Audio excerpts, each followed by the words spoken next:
महादेव दोस्तों। तो आज है जुड़ शीतल, मतलब सतुआइन तो सब लोग जानते होंगे, हमारे मिथिलांचल में उसको जुड़ शीतल के नाम से जानते हैं।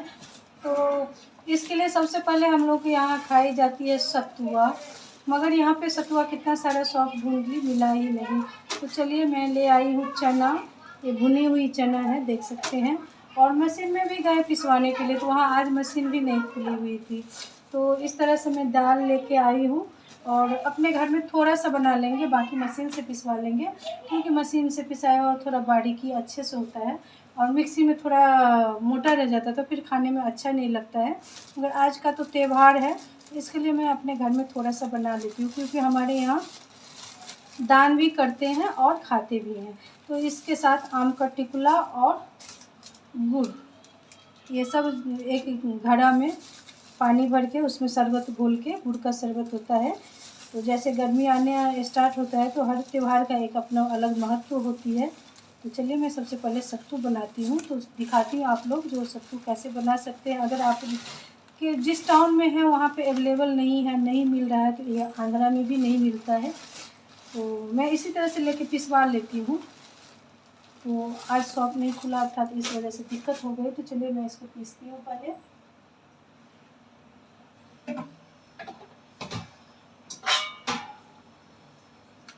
तो एक मिक्सी जार लेते हैं और थोड़ा सा पीसेंगे, पूरा नहीं पीसेंगे। तो सबसे पहले हम इसमें डाल देंगे थोड़ी सी जीरा, जो मैं भून के रखी हूँ वही डालेंगे। अगर आप सतुआ खाने का शौकीन है तो जीरा ज़रूर डालिए। तो यहाँ जीरा भुनी हुई डाल दी और 2 इलायची में भी डाल रही, इसका खुशबू बहुत अच्छी लगती है मुझे और पेट के लिए भी अच्छा है। तो इसलिए मैं 1 कटोरा दाल बिना छिलके वाली डाल दी, वो भी भुनी हुई है। और आधी कटोरा मैं ये छिलके वाली ली हूँ, छिलके वाले से भी पेट के लिए हमारे बहुत अच्छा होता है। तो इसलिए मैं इस तरह से घर में बना रही हूँ, बाकी सब पिसवा लूँगी। आप देख सकते हैं बहुत ही अच्छा घर में ये सत्तू तैयार हो गई। तो अभी इस तरह से बना सकते हैं। और यहाँ पे मैं मसाला के लिए आई थी, मगर रेंट के घर में बहुत सारी दिक्कत होती हैं, क्योंकि हम वहाँ पे इस तरह से कूट नहीं सकते हैं। मगर इस दुकान में बहुत पहले से जानती हूँ, यहाँ पे कूटने वाले वो भैया रखे हैं, इसलिए ये दुकान खाली भी कर दिए, दूसरा एरिया में चले गए। 2-3 किलोमीटर में जाके फिर पिसवा के लाई हूँ और वहाँ पे इस तरह से दे देते हैं। जो आप मसाला हल्दी जो साबुत नहीं पीसती है अच्छे से, तो कूट लो, तो घर के स्वाद, घर की मसाले के स्वाद भी कुछ और होती है। और यहाँ पे देख सकते हैं मेरी सत्तू भी पिस के आ गई है। तो हम इसी तरह से पिसवा लेते हैं, गर्मी के टाइम में बहुत अच्छा रहता है। सुबह में बच्चे नाश्ता नहीं करना चाहते हैं तो मैं सत्तू घोल के बना के देती हूँ।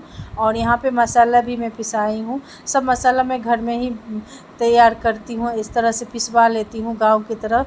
मुझे इसी तरह का पसंद है, कहीं भी रहिए और अपना तरीका जो होता है वही अच्छा लगता है। तो हाँ, हमारे गांव में इसी तरह पिसवा के, पहले तो सील पत्थर पर पीसते थे, अब पिसवा के सब लोग रखने लगे, क्योंकि बाहर का पैकेट कुछ भी अच्छा नहीं होता। तो वो धनिया और ये मिर्ची पाउडर, ये सब मैं पिसा ली हूँ, बहुत अच्छे से साफ़ करके मैं पिसवाती हूँ और बहुत अच्छे से धूप लगाती हूँ।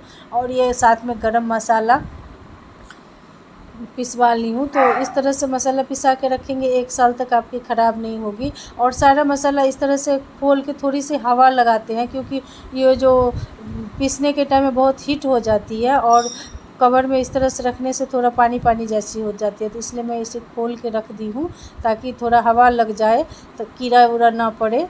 तो हम इसी तरह से स्टोर करते हैं। और धनिया को बहुत अच्छे से धो धा के मैं सुखाती हूँ। इसके बाद मिर्ची और जो हमारी हल्दी होती है उसको मैं कॉटन का गीला कपड़ा करके उसमें अच्छे से पोंछ लेते हैं, उसको धोते तो नहीं है। और फिर 2 से 3 दिन तक मैं बहुत अच्छे से साफ़ करती हूँ, सुखाती हूँ धूप में, कपड़ा डाल डाल के, क्योंकि डस्ट वस्ट ना पड़े। और इस तरह का डब्बा जो हमारे पास में है तो उसमें मैं कवर के साथ में रखती हूँ, ताकि जो हवा होती है ना, हवा जाने से कीड़े लग जाते हैं मसाला में। तो इस तरह से मैं कवर के साथ में बंद करके रखती हूँ, ताकि हमारा मसाला एकदम फ्रेश रहे। 1 साल तक मैं इसको यूज करने वाली हूँ। बीच में धनिया कभी कभार कम पड़ जाती है, किसी साल कंप्लीट हो जाती है, वो हमारे ऊपर डिपेंड करता है हम कितना यूज करते हैं उसके हिसाब से। और मिर्ची हल्दी तो चल जाती है, क्योंकि हरा मिर्ची ज़्यादा यूज करते हैं। यहाँ पे मैं सत्तू भी इस डब्बे में भर के रखती हूँ, ताकि बच्चे अपना आराम से पी सके। और ये डब्बे में इस बार तो थोड़ा कम ही मैं पिसवाई हूँ, और नहीं तो मैं ज़्यादा पिसवा लेती हूँ। 1 से 1.5 महीना आराम से चलती है। और घर के साफ़ सुथरा तरीक़ा से बनाने का कुछ मज़ा ही अलग है। तो हम अपने बच्चे को चाहते हैं ज़्यादा से ज़्यादा अपने घर की चीज़ बना के खिलाएँ उनको साफ़ सुथरा तरीक़ा से, क्योंकि पिज़्ज़ा और बर्गर तो वो बहुत खाएंगे, मगर ये माँ का हाथ का स्वाद अगर दूसरे जगह जा रहे कुछ जॉब वॉब की वजह से तो नहीं मिलने वाली है। ताकि उनको तरीक़ा पता रहे जो हाँ मेरी माँ इस तरह से बनाती थी, तो वो भी जहाँ रहे अपने बना के खा सकते हैं। जो कुछ ऐसी स्वाद होती है जो घर की याद दिलाती है। तो उम्मीद है ये वीडियो आप लोग को पसंद आया होगा। बहुत बहुत